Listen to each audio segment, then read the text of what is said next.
BBC. You're with the BBC. And now, assignment. Every 2 years, teams from all over the world compete with another in the Chess Olympiad. In the last 2 Olympiads, the winning medal has gone to a small country in the Caucasus. How has the nation done it? Well, Gabriel Gatehouse investigates.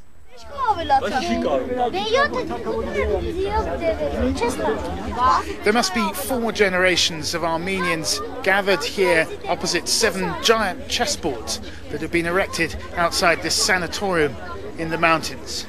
But the one game that everyone's focusing on is Levon Aronian playing white versus Dmitry Yakovenko from Russia playing black. Now, Levon Aronian is Armenia's best chess player, and this is a crucial match. We've got 4 rounds left to go here. Both players are running out of time, and every time a move is made on this board, the crowd surges forward and discussions start up between young kids aged 5, 6, 7 years old and grizzled old men in sunglasses, each giving their opinion as to what their hero should do next.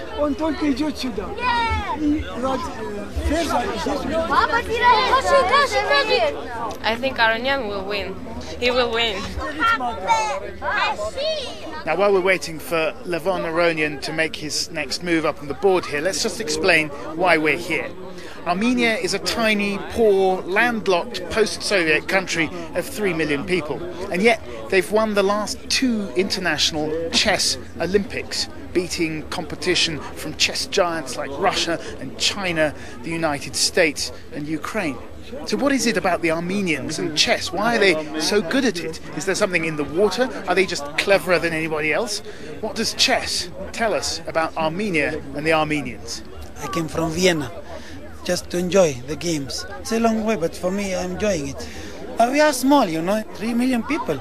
And we win 2 times the Olympiad, It's not easy. Let's see if we can have a chat with him when he comes out.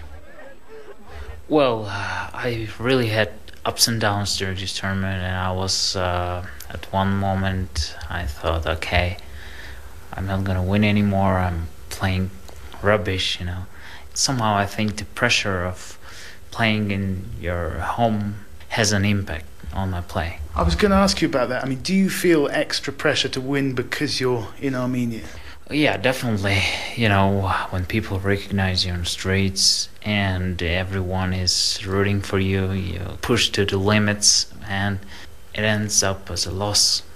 I'm a calm guy, I like relaxing and without thinking about the other things, like all these people standing there and screaming my name. Because, it was really funny. One of these days there were children coming from all the regions and screaming my name, and then I just woke up and there are children standing everywhere next to the hotel screaming and saying, you have to win. You could argue this money is wasted on chess. The investment in chess is an investment in creativity, it's an investment in innovation, and it's an investment that gives Armenia some kind of name recognition, some kind of country branding.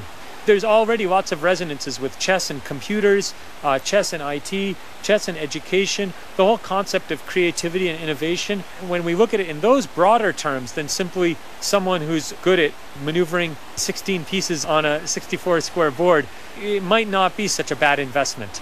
So in a sense, chess is Armenia's brand abroad. It's the way it projects itself onto the world. Armenia is an ancient nation, but it's a newly reborn country. What is the face of Armenia to the world?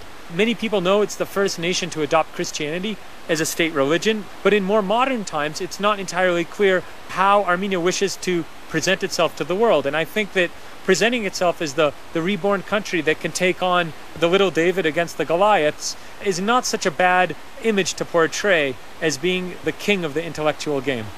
Is there a moment at which you can put your finger and say, this is where Armenia fell in love with chess?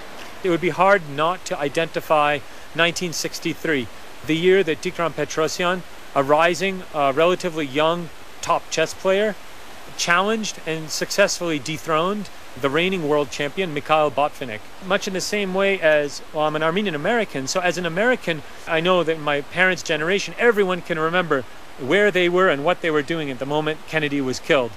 Every Armenian can probably remember where they were the moment that Petrosyan was crowned world champion. Mr. President, Gabriel Gatehouse from the BBC, very nice to meet you. I'm very glad for this meeting. 5 years ago, Serge Sargsyan became president of the Armenian Chess Federation. Since then, he's also been elected president of the country, a position he takes almost as seriously. I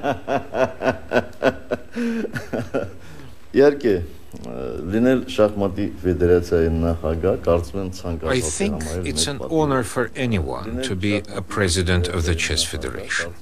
I couldn't leave my post as the president of the Chess Federation because that would send the wrong signal to society. How much support do chess players and chess generally receive from the Armenian state? How much does it cost the Armenian state to invest in chess?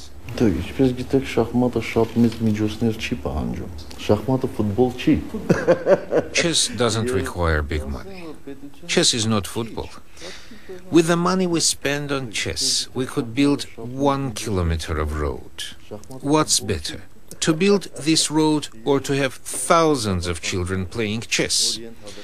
We don't want the world just to recognize Armenia by the genocide and the earthquake.